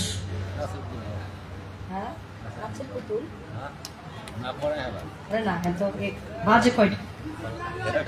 বিচ্ছেদ না, 1:30 বাজে প্রায়।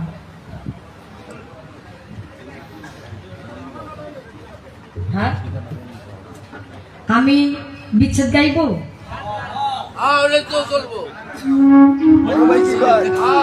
একটা আছে ভাব বিচ্ছেদ, হ্যাঁ হালকা বিচ্ছেদ না, ডাইরেক্টলি বিচ্ছেদে বিরহ বিচ্ছেদে চলে গেলে। আচ্ছা,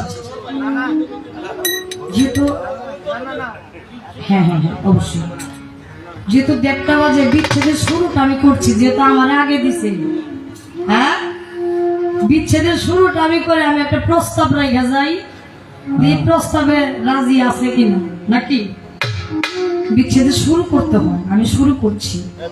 হ্যাঁ হ্যাঁ, আমার পেটালা ভাই, আচ্ছা হ্যাঁ থাকে, অন্য কামে তো যেতে পারে। আচ্ছা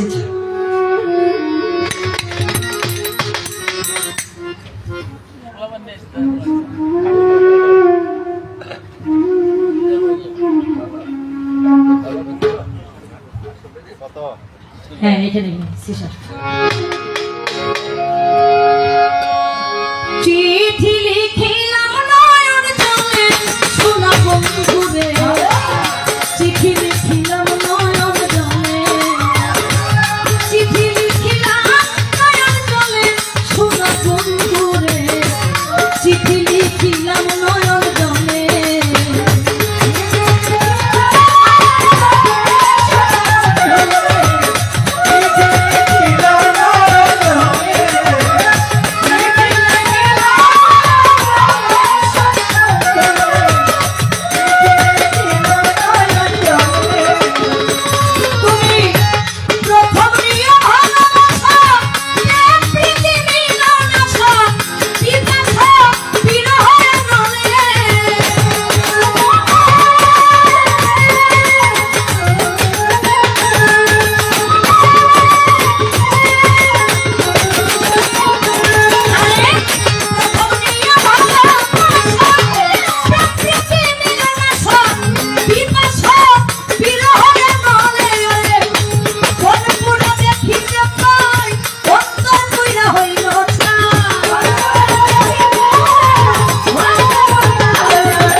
বাবা প্রথম আসছি সাইডে গানের একটা ধরন হয়ে যায়, এক এক এলাকার এক এক গানের একটা সিস্টেম হয়ে যায়। ওই গানটা ছাড়া, ওই ভাইয়ের গান ছাড়া অন্য কোয়ালিটির গান আসলে একটু মানে বুঝতে বুঝতেই সময় চলে যায়। তবে আমি আমার বিচ্ছেদের শুরুটা করতেছি কেমন, চিঠি লিখিলাম নয়ন জলে। বাবা আমরা অনেক ভাবে চিঠি লিখি, এখন তো চিঠি ফেসবুকে বেশি হয়, কিন্তু এই চিঠির কখনো গ্যারান্টি হয় না। যে চিঠিটা নয়নের জলে লেখা হয়, এই চিঠির কাছে পৃথিবীর কোনো চিঠির তুলনা হয় না। গানে বলেছেন ঠিকানা প্রেমের শহর। আমরা তো সবাই প্রেম করি, প্রেমের একটা ঠিকানা আছে। এই ঠিকানা না যাই না যদি কেউ প্রেম করি, তাহলে বে ঠিকানা যায় আপনার অ্যাক্সিডেন্ট করে হাত পা ভেঙে বয়ে থাকবে। হ্যাঁ, প্রেম পাঁচ প্রকার: শান্ত, সূক্ষ্ম, দাস্য, বাৎসল্য, মধুর। শান্ত প্রেম চলে পিতা মাতার শোনে, সূক্ষ্ম প্রেম চলে আল্লাহ আল্লাহ রাসূলের সনে, দাস্য প্রেম চলে গুরু শিষ্যের সনে, বাৎসল্য প্রেম চলে বন্ধু বান্ধবের সাথে, মধুর প্রেম চলে স্বামী আর স্ত্রীর সাথে। 5 প্রকার প্রেম 5 ভাগে বিভক্ত। আমি যাদের ভালোবাসি সেই মানুষটা যেন আমার সঠিক প্রেমের প্রেমিক হয়। সেখান থেকে আমি একটা প্রেমের একটা ঠিকানা দিলাম, এই জায়গায় যেন ভাই যায়, তাহলে উভয়ের প্রেমের একটা সমাধান আসবে, একটা সঠিক মিলনের গন্তব্যস্থলটা ঠিক হয়ে যাবে। ঠিকানা প্রেমেরই শহর, ডাক্তার ভক্তিনগর, প্রেম হইল বিবেকপুর শহরে।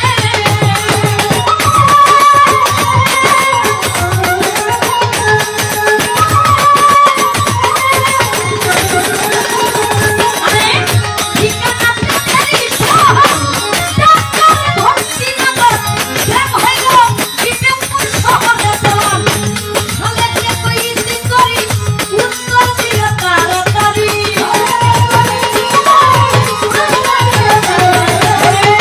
তাহলে কে কইতে করি উত্তর দিও তাড়াতাড়ি। আশা করি লইয়াছ কৌশলে, চিঠি লিখিলাম নয়ন জলে, শোনো বন্ধুরে, চিঠি লিখিলাম নয়ন জলে, চিঠি লিখিলাম নয়ন জলে, শোনো বন্ধুরে, চিঠি লিখিলাম নয়ন জলে, চিঠি লিখিলাম নয়ন জলে, শোনো বন্ধুরে,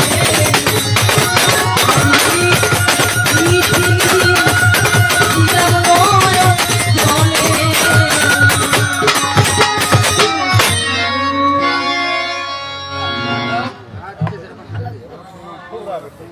তুমি তো তোমার নাম কি?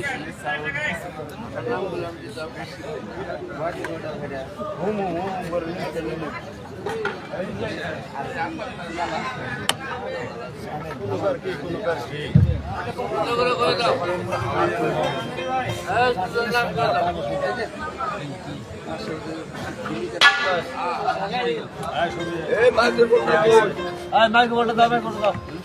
সবাই বিল করে দাও।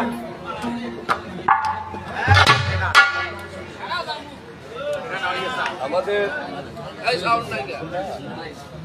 হ্যালো, আমাদের শফি ভান্ডারী এই বাড়ির বড় শাহজাদা শিল্পীকে 500 টাকা দিল এবং হাউস পার্টি যারা আছে তাদের 500।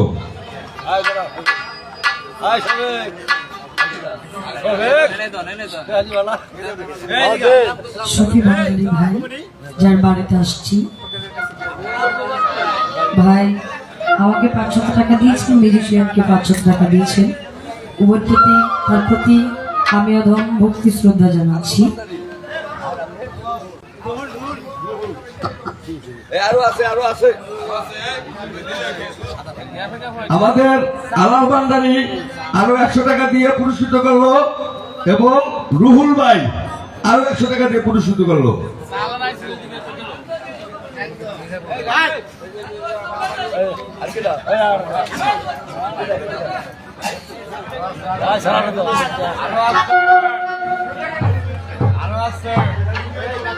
আমাদের জিয়া ভাই, আমাদের শফি ভাই পিএস আরো 500 টাকা দিয়ে পুরস্কৃত করলো। আমাদের শফি ভান্ডারী ভাইয়ের পিএস আরো 500 টাকা দিয়ে গানে পুরস্কৃত করলো জিয়া ভাই। আর হবে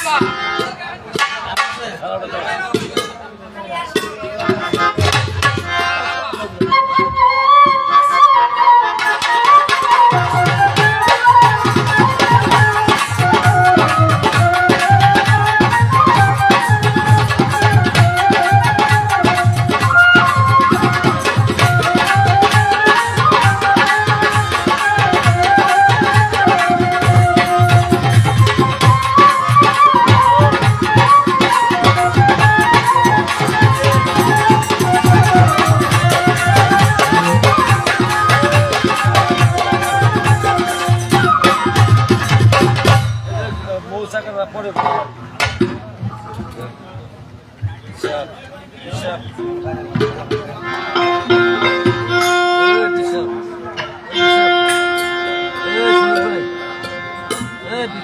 হ্যালো।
আমাদের সোনাবাড়ি মোটর চালক লীগের সাংগঠনিক সম্পাদক মোহাম্মদ রুবেল শাপলা সরকারের গানে সন্তুষ্ট হয়ে আরো 100 টাকা দিয়ে পুরস্কৃত করলো।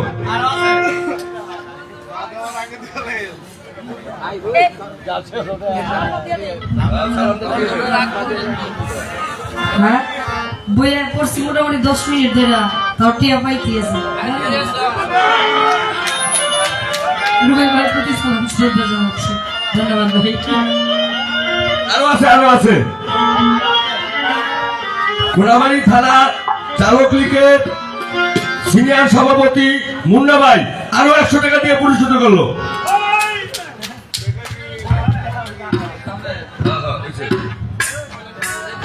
সব হাতে হাতে পাঠায় দেন।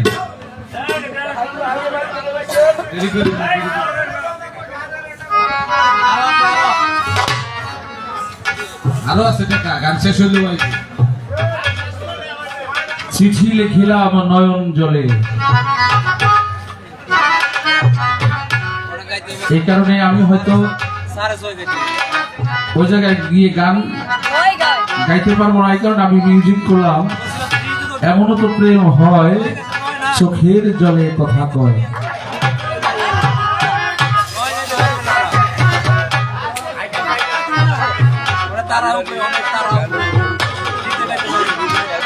আমাকে 2 মিনিট সময় দিতে হবে, তুমি রমতা পালন করেন। ছোট এক বাড়িতে মানুষ হলো 4 জন, একটি ছেলে, একটি মেয়ে, আর বাড়ির কর্তা দিক। এটি ব্যক্তি হলো বয়রা, মানে কানে শুনে না, দেন দা বুঝেন তো, তাই না? তো বাড়ির ব্যক্তি হইল বয়রা, একটা ছেলে সাবল্য হয়েছে, ওরা বিবাহ করাইবে। তো মেয়েকে দেখে বিবাহ করিয়েছে। তো প্রথম দিন বাড়িতে নতুন বয়সে, পরের দিন সকালে এই রাঁধতে যাবে। তো শাশুড়িকে বলতেছে, আম্মা জান, আমি তো আপনাদের বাড়িতে নতুন নতুন এসেছি, তো আমি খাবার চাউল কতটি দিব পাতিলের মধ্যে? এখন শাশুড়ি বলতেছে, বউ, তোমার শ্বশুরের ঘর করতেছি আমি 20 বছর ধরে, আমার 2 জন পোলাপান হয়েছে, আজ পর্যন্ত আমার কাজে ভুল ধরতে পারলো না। আমি বসে বসে খেতা শিলাইতেছি, তুমি কালকে আর বউ এসে আজকে আমার খেতা শিলিয়ে ভুল ধরো। তো যাই হোক, আমি আর কিছু বলবো না। ছেলে বাজারে গেছে ধান বিক্রি করার জন্য, আসুক, আমি বিচারটা ছেলের কাছেই দেব। তো ছেলে আসছে, আসার পরে মায় বলতেছে, কিরে বাবা, তোর এত সাত করে বিবাহ করলে, তুই একটাই ছেলে, তোর কালকে বিয়ে করলাম, আর এই তোর বউ আজকে আমার খেতা শিলি ভুল করতেছে। তো ছেলে বলতেছে, মা আমি কালকে বিয়ে করার আগে আমি সারা জীবন এই হাটে গিয়ে ধান বেচি, পাট বেচি, তারপরে সরিষা বেচি, গম বেচি, কোনোদিন আমি টাকা চুরি করি নাই। কালকে বিয়ে করে আজকে আমি ধান বেচতে গেছি, তুমি বলতেছো যে তুই টাকা চুরি করছো ধান বেচে।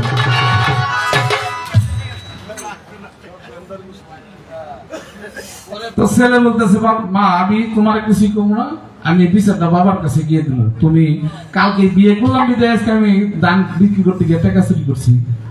বাবা খিরে খেত পাহাড়ে দিতেছে ওই মেয়েকে নিয়ে। তো গিয়ে বলতেছে, বাবা সারা জীবন আমার ধান বিক্রি করাইলা, শস্য বিক্রি করাইলা, কোনোদিন আমি টাকা চুরি করি না। আজকে আমি ধান বিক্রি করার জন্য হাটে গেছি, কালকে বিবাহ করছি বিদায়, আমি টাকা পয়সা জমামো। মা কইতাছে তুই ধান বিক্রি করে টাকা চুরি করছো। এখন বাবাই খিরাই খেতে, বাবাই কইতেছে, তুই কি কস?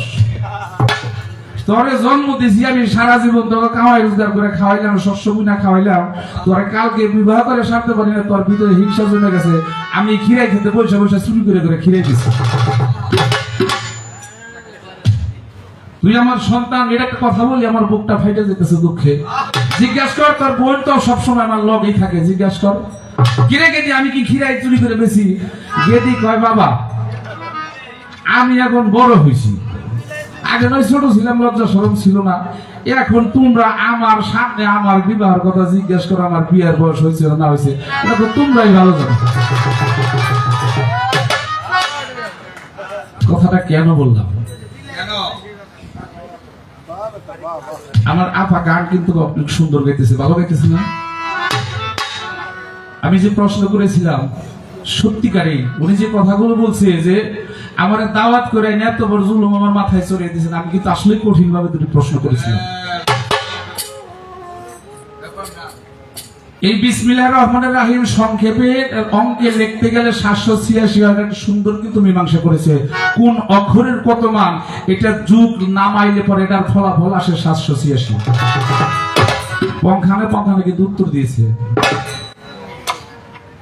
উত্তর দেওয়ার পরেও বুঝলে অনেক কথা আমাকে বললো, তুমি ভালো উত্তর দিছো, আমি তো তোমাকে দাঁড়িয়েই বললাম। এখন ওই কথাটা দেনদার কথাটা কেন বললাম? আমি কি 130-এর ফরজের কথা আগে জিজ্ঞেস করছি? আমি কোন আপনারা বলেন আমি কি জিজ্ঞেস করছি যে 130 ফরজ এটা কিভাবে বলে? আমি কি এটা জিজ্ঞেস করছি? করিনি। আপনার মন চাইছে আপনি এটা ভালো ফিনিশিং করতে পারেন, ওইটা দাঁড়িয়ে বলতেছেন, বলছেন এটা আমার গাড়ি দেন কে? প্রশ্ন আমি করি নাই আপনার। এখন বিষয় হলো 130 ফরজ কিভাবে হয়, সুন্দরভাবে মীমাংসা করলেন। আচ্ছা, এই 130 ফরজ পর্যন্ত কি শেষ? আপনারা বলবেন যারা মুসলমান, কোরআন বিশ্বাস করেন, হাদিস বিশ্বাস করেন, এই 130 ফরজ পর্যন্ত কি আমাদের জন্য শেষ, আর কোন ফরজ নাই?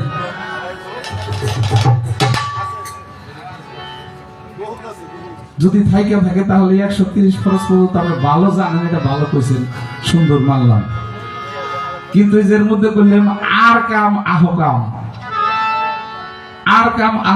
আরো 13 ফরজ ধরি। আপনার কথা থেকে আমার এই কথাটা জানার জন্য আসছি, আসলে আমি জানি না যে আর কাম আর আহকাম কি। ঠিক আছে না বাবা? আর কাম আহকাম আমি জানি না, এই কারণে জিজ্ঞেস করলাম যে আর কাম আহকাম এটা কি হয়, কিভাবে হয়, একটু বলবেন। তো আমাকে বলে যে আপনি নামাজের বিষয় কি জানবেন? আপনি তো নামাজ পড়েন না, খোঁজ খবর না। আজকে আমি যদি না পড়ে থাকি আপনার প্রশ্ন করলাম কিভাবে? আপনারা সঠিক একটা কথা বলবেন, যারা ক্লাস 1-2 পড়ে, 1 বছর পড়ার পর যখন ওই ক্লাস 1-2 মধ্যে যখন ফাইনাল বার্ষিক পরীক্ষা আসে, এই পরীক্ষাটা কি এই যারা নার্সারি ক্লাসে পড়ে তারা কি এই পরীক্ষার কি বলে এই সিলেবাস গুলা সিস্টেম করে দেয়, না এটা এই শিক্ষা মন্ত্রণালয় থেকে আসে? ক্লাস 1-2 মানে পরীক্ষা দিবে, ওই সিলেবাসের মধ্যে কি কি অর্থ প্রশ্ন আসবে এটা কিন্তু সেই শিক্ষা মন্ত্রণালয় থেকে আসে। যারা MA pass, IA pass, degree pass, master pass করেছে তারা কিন্তু এই প্রশ্নগুলো সাজিয়ে দেয়। ঠিক আছে প্রশ্নের উত্তর দেওয়ার চাইতে কিন্তু যে প্রশ্ন করে তার কিন্তু জানা ভালো থাকতে হবে, তা না হলে সে প্রশ্নই করতে পারবে না। আপনি ভালো ভালো উত্তর দিতেছেন, ভালো ভালো প্রশ্ন করতেছেন, কিন্তু এখানে আপনি কি নিয়ে মানে ক্যাশ লাগাইতেছেন কিছু আমি বুঝতেছেন। আইলা জেলা বাজার এখন তার প্রশ্ন হলো এই মারিফত। এক ব্যক্তি দেখেছিল, দেখে কি হয়েছে, এই ব্যক্তি আরেকজনকে দেখাইতে গিয়ে কি হয়েছে, যে দেখলো সে কি আরেকজন যাকে দেখালো সে কে। আমি সাধ্য মতন চেষ্টা করবো আপনার প্রশ্নের উত্তর দেওয়ার জন্য। আমি আগে একটি গান করি, তারপর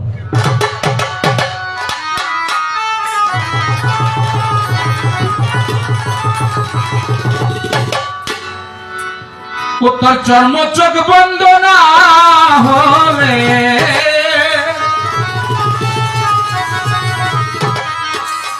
চর্ম চোখ বন্ধ না হলে খুলবে না তোর জ্ঞানের তালা। একবার এই হৃদয় দুয়ার দেখ না খুলে, মনের মানুষ তোর সামনে খাড়া। হৃদয় দুয়ার দেখ না খুলে,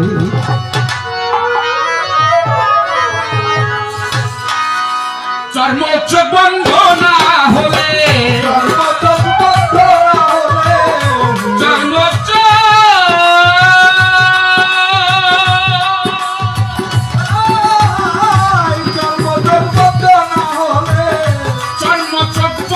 না হলে খুলবে না তোর জ্ঞানে তালা। হৃদয় দুয়ার দেখ না খুলে, মনের মানুষ সামনে খাড়া। হৃদয় দুয়ার দেখ না খুলে, মনের মানুষ সামনে খাড়া।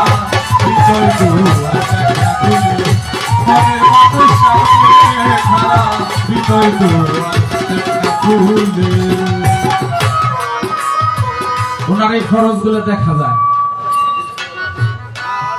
আসলে কিন্তু বাজার খরচ কিন্তু দেখার বিষয় না, এটা কিন্তু দেখার বস্তু না। এটা আপনি অনুমান করতে পারেন যে এটা ফরজ হয়, এটা দেখার বিষয় না। আপনি পারবেন না দেখাইতে যে এটা ফরজ, এই মাইক্রোফোনের মতন এই ফরজ, আপনার ওই যে কলমের মতো ফরজ বা বেহালার মতন ফরজ, এটা কিন্তু আপনি দেখাতে পারবেন না। লেখা আছে এইটা করলে ফরজ হয়, কিন্তু এই ফরজের যদি দেখা যায় তাহলে অবশ্যই কিন্তু ফরজের রূপ আছে, নকশা আছে, এটা কিন্তু আপনি দেখাইতে পারবেন না। এটা যদি দেখাইতে যান তাহলে আমার মারফত আসতে হবে, তাছাড়া আপনি দেখাইতে পারবেন না। তাই বলা হয়েছে যেমন সাইদ আক্তার সমাজ রীতি,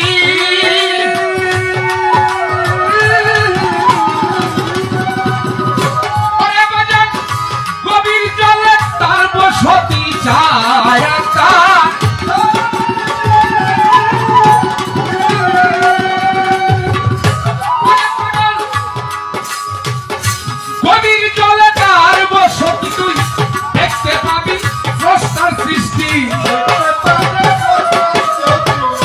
দেখতে পাবি স্রষ্টার সৃষ্টি, দেখতে পাবি স্রষ্টার সৃষ্টি, দেখতে পাবি স্রষ্টার সৃষ্টি, দেখতে পাবি স্রষ্টার সৃষ্টি, দেখতে পাবি ওই স্রষ্টার সৃষ্টি।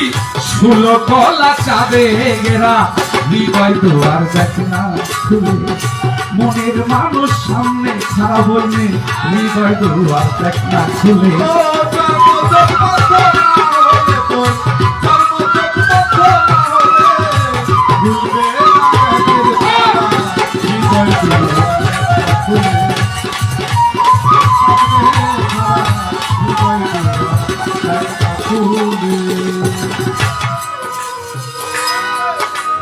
খালি দেখেন কি হয়। খবর আছে চার আত্মার সমস্মৃতি গভীর জলে তার বসতি, তুই দেখতে পাবি স্রষ্টার সৃষ্টি 16 কলা চাঁদে ঘেরা। এটাকে বলা হয়েছে দেহ তরিকাটাকে, এই দেহমান্ডটাকে বলা হয়েছে 16 কলা চাঁদে ঘেরা। এই এই ফরজ যদি বলি তাহলে এই ফরজ আমি দেখি। কিভাবে দেখি? আমার আল্লাহর হুকুম যেটা সেটা হলো ফরজ, আমার রাসূলের হুকুম হলো সুন্নত, আর পীর ও মুর্শিদ ওলি আউলিয়া গাউস কুতুবদের যেটা আদেশ সেটা কি? সেটা হলো ফরজে আইন, দায়ী ফরজ বলার সাথে সাথে তোমার এটা পালন করতে হবে। এখন এই যে আমার মুর্শিদ যে আমাকে যে আদেশ করলেন, ওই আদেশটা যে জায়গায় থেকে আসতে আছে ওইটাই স্বয়ং রূপধারী ফরজ।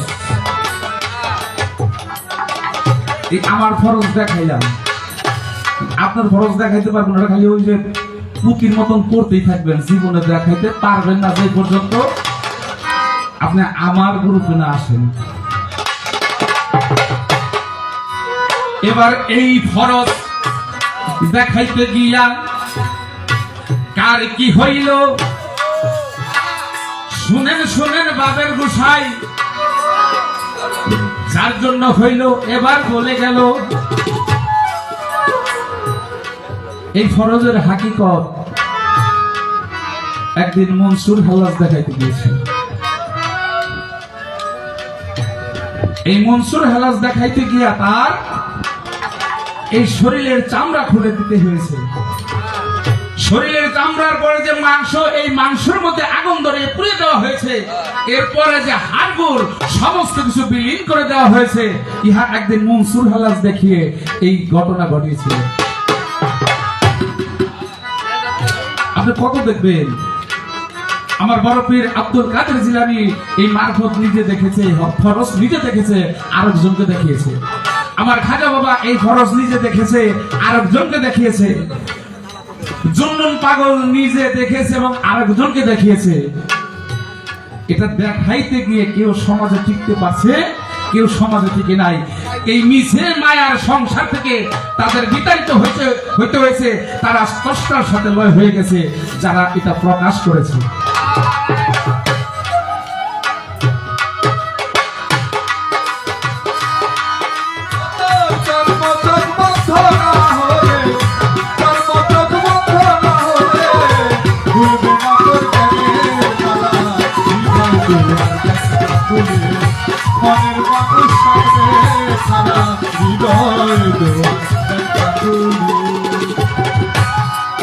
তাহলে কি বোঝা গেল? এই ফরজ আমি করি, কিভাবে করি? আপনার মতো বই পড়া করি না। এই ফরজে আমাকে হুকুম দেয়, সে স্বয়ং সম্পূর্ণভাবে আমার সামনে বসে আর আমি তার ফরজ পালন করি। এর চাইতে ভালো দলিল আর আপনাকে দিতে পারলাম না। মারিফত কে দেখিয়েছে, কে দেখেছে? অনেক ওলি আউলিয়ার জীবনের মধ্যে পাওয়া যায়, তারা মারফত দেখেছে এবং দেখাইছে। দেখাইতে গিয়ে তাদের জীবনে অনেক কিছু ঘটে গেছে, তারা আল্লাহর সাথে লয়প্রাপ্ত হয়ে গেছে। এই জড় জমিনে আর তাদের আসতে হয় নাই। আপনার যা ছিল একবারে শেষ দিলাম।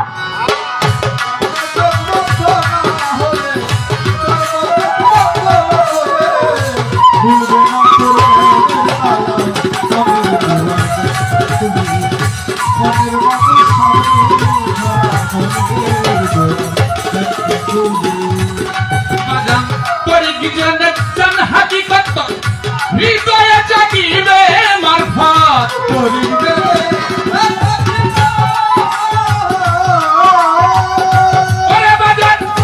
অন্তরে জাগিবে আল্লাহ আদম আর মোহাম্মদ। আল্লাহ আদম আর মোহাম্মদ তিনজনা এক জায়গায় খাড়া, হৃদয় দোয়ার দেখলা খুলে মনের মানুষ সামনে খাড়া, হৃদয় দোয়ার দেখলা খুলে।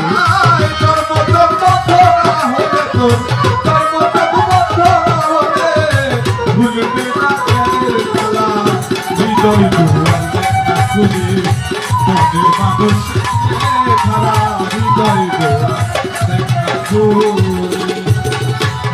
গোসাই মনীন্দ্র চাঁদ দেবে বলে মানুষ ধরা পড়ে উল্টা কলে গোসাই ভেবে বলে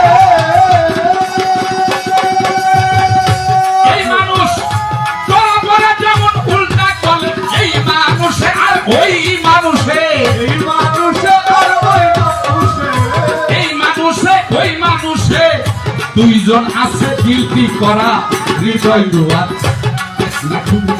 মনের মানুষ সামনে খাড়া হৃদয় দুয়ার দেখ না খুলে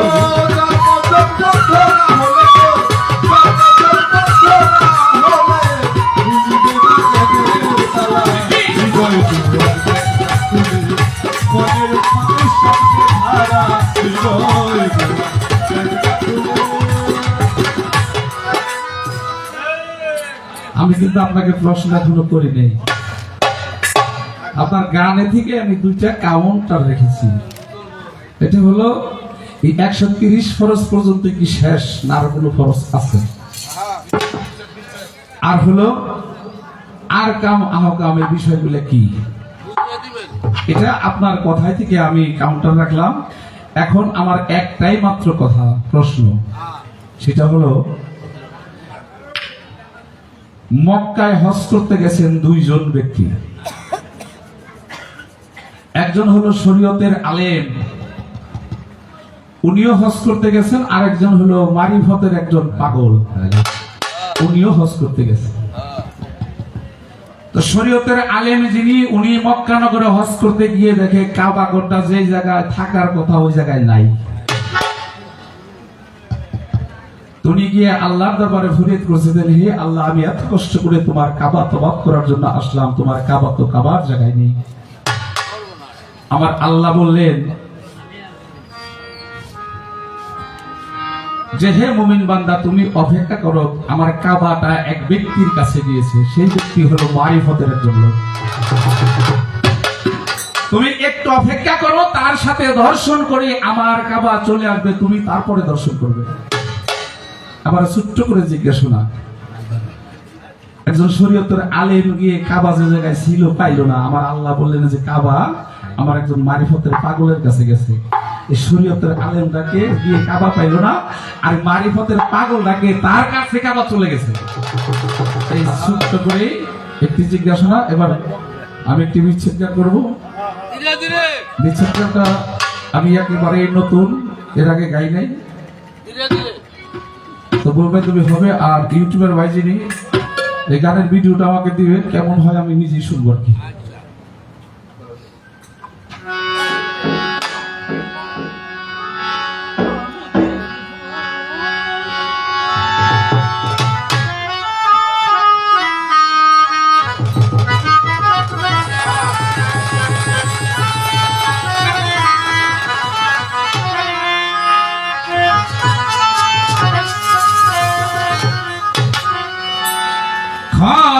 ক্ষণিকের ফুল আমি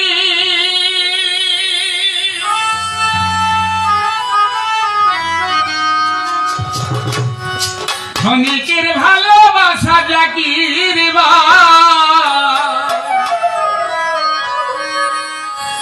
শুধু ক্ষণিক সাজানো থাকি ফুলদানিতে,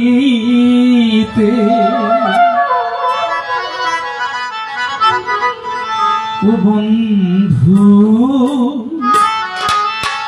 আমার শিরার চাঁদ,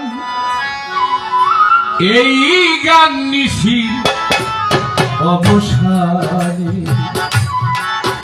জানি জীবনে,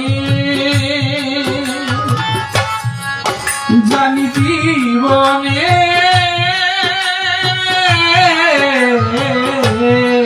আমার রাখিবে না মনে, ও বন্ধু এই গান নিশি অবসানে, বন্ধু এই গান নিশি অবসানে।